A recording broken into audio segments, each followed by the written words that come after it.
you can see that was worth it. It's good to laugh.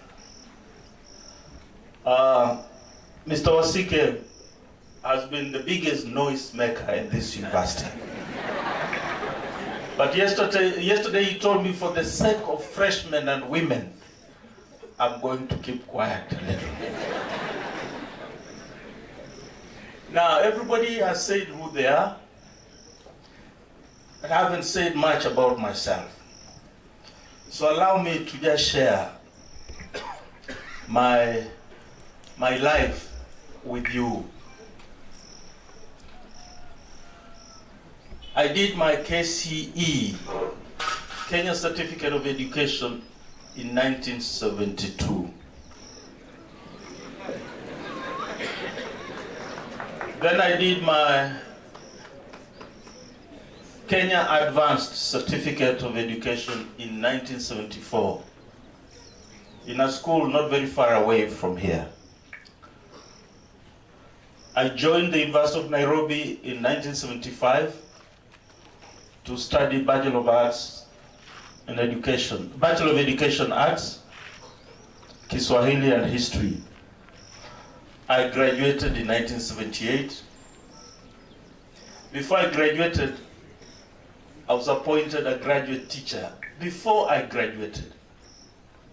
So when I went for my graduation, I paid for my graduation costs from my salary. Can you imagine that? Of course, after that, I did my master's at Kenyatta University. I was employed at the university for the first time in 1988. I attained my PhD in 2003. So if you add all those years, I've lived at the university for more than 50% of my life. Because 1988, if you add the 2 years I was at Kenyatta University and the 3 years I was at the University of Nairobi, gives you 35 years in the university setup. So take what we say seriously, because we have been there. So after saying that, I wish to mention that the people who stood in front of you are persons of high academic distinction and repute. These people you see here, they are not people you just meet anywhere in the streets. In the last 9 months alone, just 9 months, they have represented the university in international academic events. Let me just mention a few countries where these people sitting in front of you have been as representatives of Kibabi University. In the last 9 months, we have had people in Sri Lanka, we have had people in Italy, Germany, Norway, United States of America, China, South Africa, Austria, just 2 weeks ago, Nigeria, Rwanda, Uganda, to name but just a few. So you're going to be in the hands of people who know what they are doing. These people, the ones I've just introduced, are the people who will walk with you through the path of intellectual growth at Kibabi University for the next 4 years, or 4 days as it were. However, this is predicated on your ability to cooperate and collaborate with them. And now I want to ask you a question, which forms the theme of my address today. Listen to this question very carefully. Are you at Kibabi University to sail through the university or to drift along? Are you here to sail or to drift? Are you here to undergo meaningful change or to simply walk through the main gate, hover around, and then walk out through the back without leaving any impression? That has happened here. We have students who walk through with big suitcases. Then they were walking around it, just walking. And we don't know how they left because there is no record that they went out through the main gate, which means they sneaked out through the fence. And we have never heard of them. Mark that. Now, to make it easy for you to answer the questions I've asked, let me define the two key words I've used in the question. And these two words are sailing and drifting.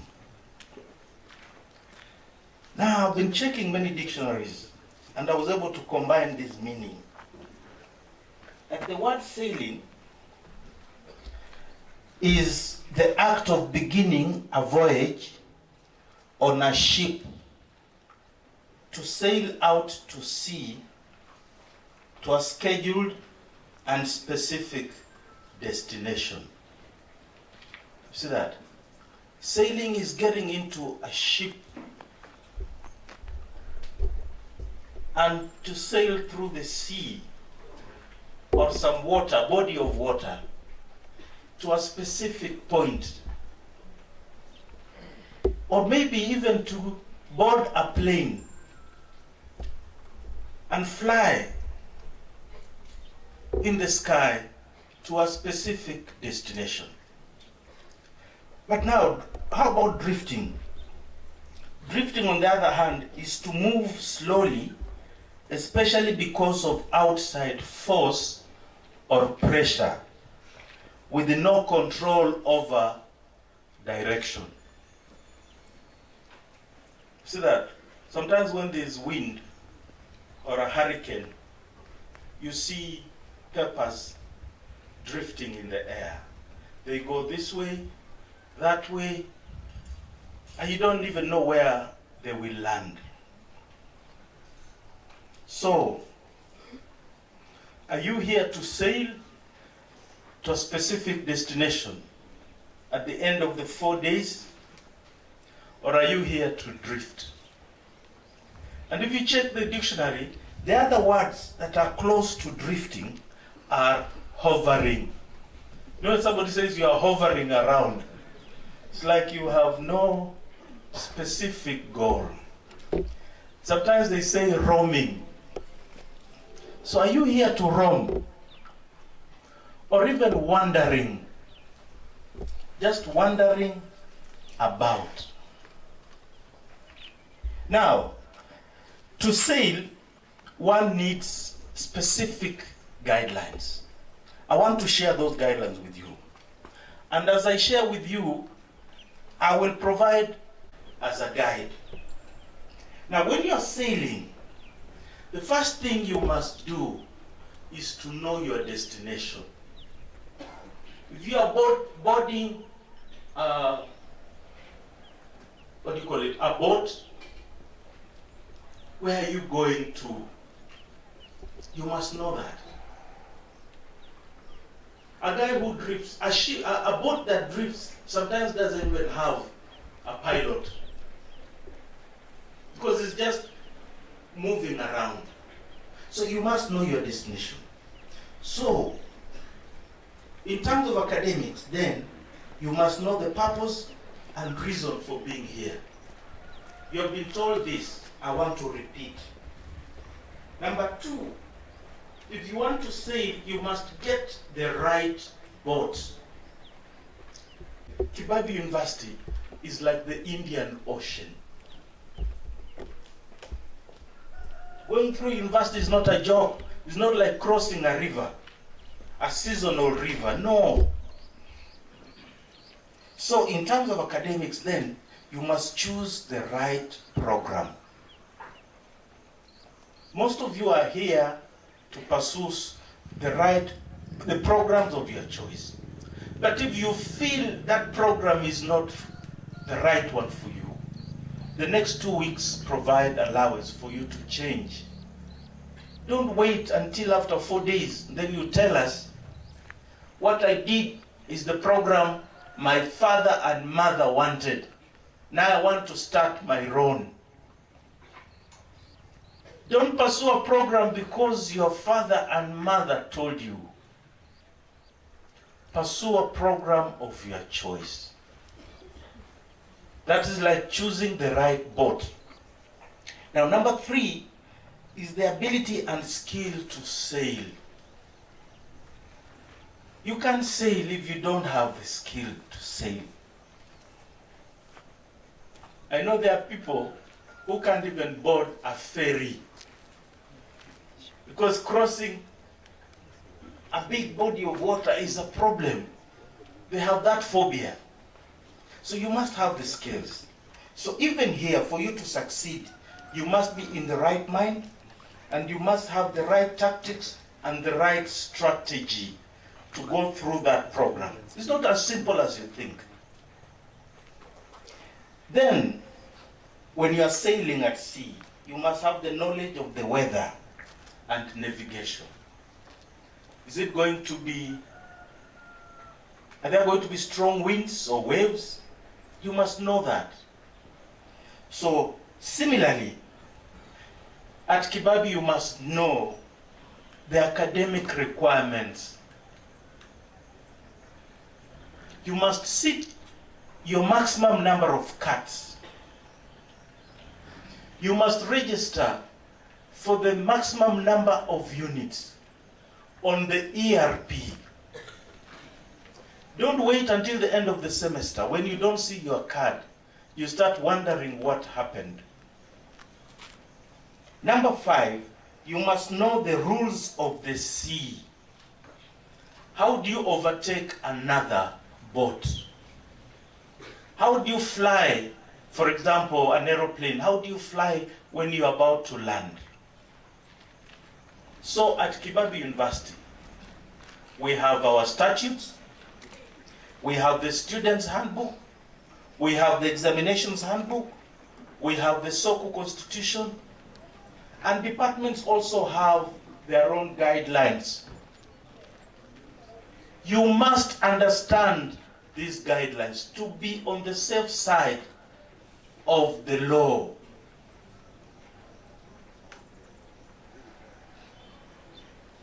Read these documents so that nobody misleads you.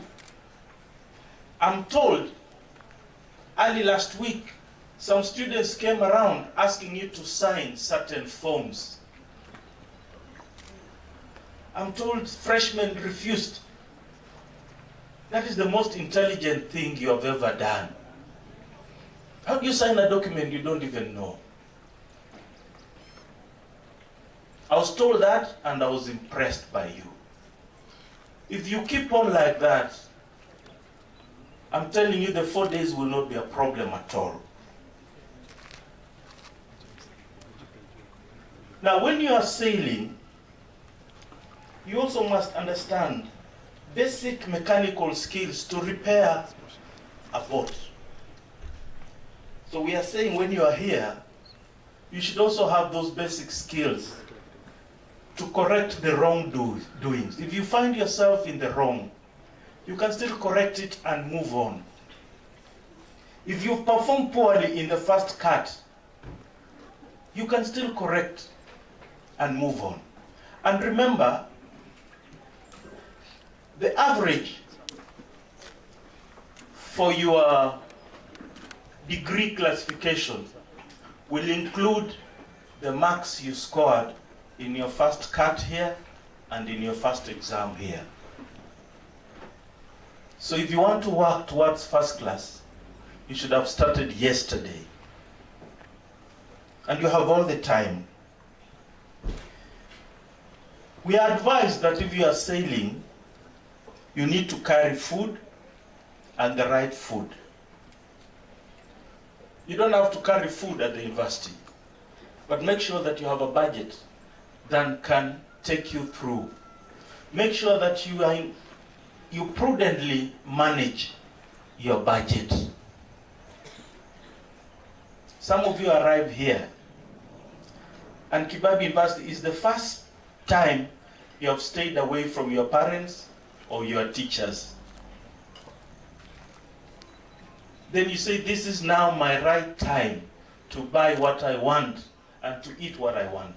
Then you discover after a few days that your budget is depleted. You have to maintain your health of mind, body, and also spirit.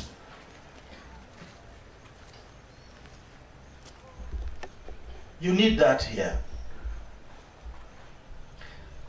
When you are sailing, you are required to avoid dangers on the horizon, such as storms. Sometimes you have pirates. So choose the calm waters, those that are not crowded. That's where you sail. That means even at the university, you must avoid dangers that await you. It will be very, very sad for us to learn after 6 months that some of you were infected with the HIV virus on Monday this week. These dangers are real and they're there. Then you must know the agencies. When you are sailing, you must have the SOS. You must know whom to contact in case of emergency. At the university, we also require the same. So you must have the right contacts so that in case of emergency, somebody is contacted. You must keep the right friends. Always make sure somebody knows where you are. Make sure your roommate knows. But some of you are very funny, particularly the ones who came after you. A number of them they bet a lot. And sometimes they win. Sometimes they get 3,000, 5,000. When somebody gets 5,000, he says, my friends should not know I have won 5,000. So they disappear from their friends to go to town to make merry. And then things happen to them and nobody knows where they are.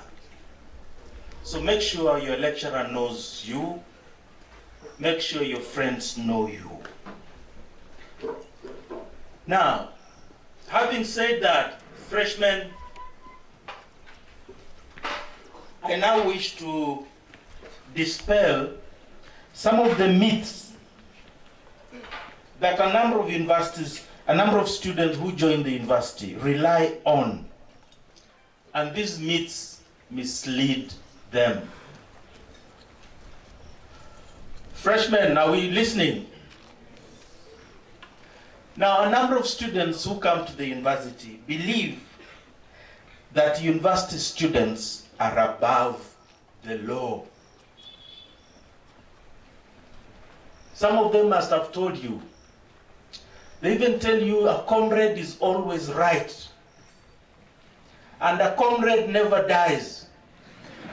And if he dies, he never rots. And if he rots, he becomes perfume. No, that's a myth. It's not true.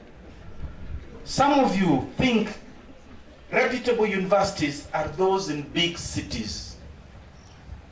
So you spend all your time here mourning and whining, saying, why was I not selected to go to the University of Nairobi? That is not true. These people here will tell you the best universities in the world, even in the United States, are situated in small towns in the rural areas. And they make it. Some believe university students are naturally intelligent. They are born intelligent. Their IQ is the highest. That is a myth.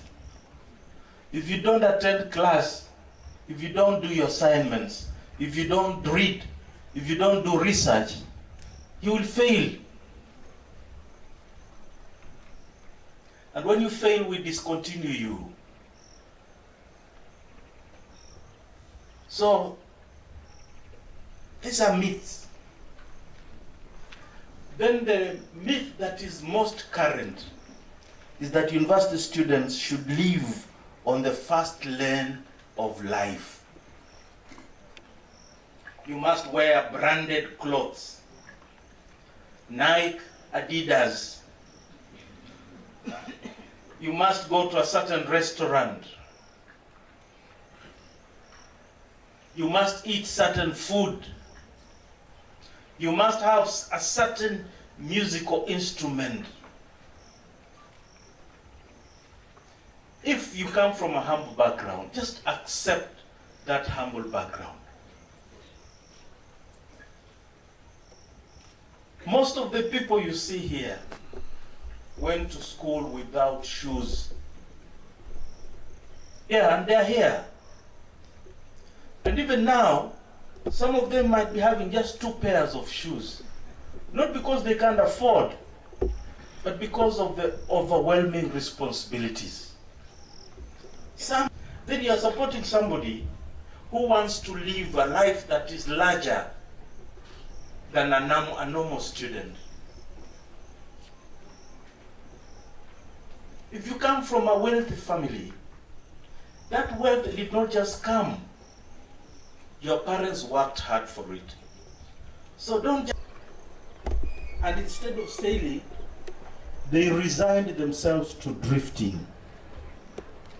And the consequences they met included, I want to list them: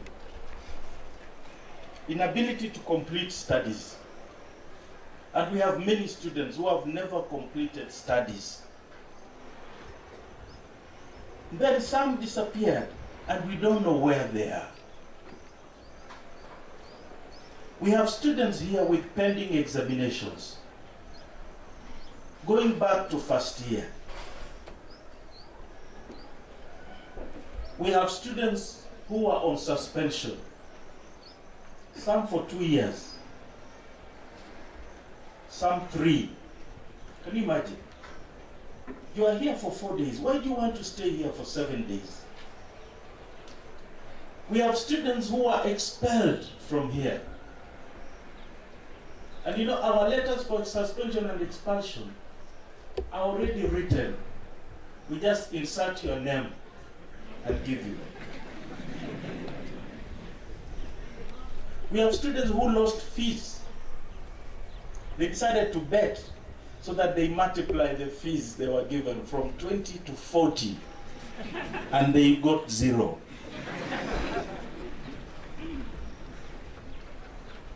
Students who believe in these myths end up with pregnancies, unwanted pregnancies. And these pregnancies lead to procured abortions from quacks. They lead to loss of life. They lead to depression. They lead to sexually transmitted diseases. They lead to HIV/AIDS. They lead to alcoholism. They lead to drug addiction. And they lead to broken marriages. I went to the wonderful wedding. Now in January, I met the lady. January is just a few weeks from December, isn't it? So I asked her, how's your husband? She said, which husband? That stupid man. You see, they were already fighting. And it's because we believe that when you are here, you are above the law, that you are the most intelligent, you know what to do, and that you must live a certain class of life. Now, the good news is that there are those who decided to sail. And these students have posted very successful many success stories. There are those we know now who are in employment, including the armed forces, and they call us. We have those who are pursuing studies. Last week, one of our former students joined the University of Rutgers in the United States for a master's degree. You see, these are the people who did not believe in those myths. The risk takers are running businesses, and you will meet them. Not running businesses outside here when they're supposed to be in class. These are people who have big registered businesses. Of course, we have had some who are pursuing political careers. Yeah, they have made it. They finished, and they're out there doing their things. So, mark that. I want to share an experience with you, a real one. On, I can't remember the date, but I think it was 2 weeks ago, when I received an invitation to attend the wedding of Sylvia Nekesa. She was getting married to somebody. The wedding was in Kisumu. Then I remembered when Nekesa came here, she was a needy student. She couldn't pay fees. Then one day, a commission of IEBC visited my office. Then we were talking about problems that students go through. So I mentioned the case of Sylvia. He asked me, how much is she owing? I told her. He pulled out his checkbook and wrote a check and said, for the next 4 years, I'll pay for Sylvia's fees. But before he did that, he asked for her performance. We got her performance record, and she was a bright girl. We got her confidential report from the Dean of Students, and she was a good girl. She didn't have any problems. Her fees and upkeep was paid for. So you see what happens if you are humble enough and focused. Now I want to conclude, but I wish to mention a few tips that can help you sail through Kibabi University. And I'm doing this because I want to beseech you to sail. I want you to sail.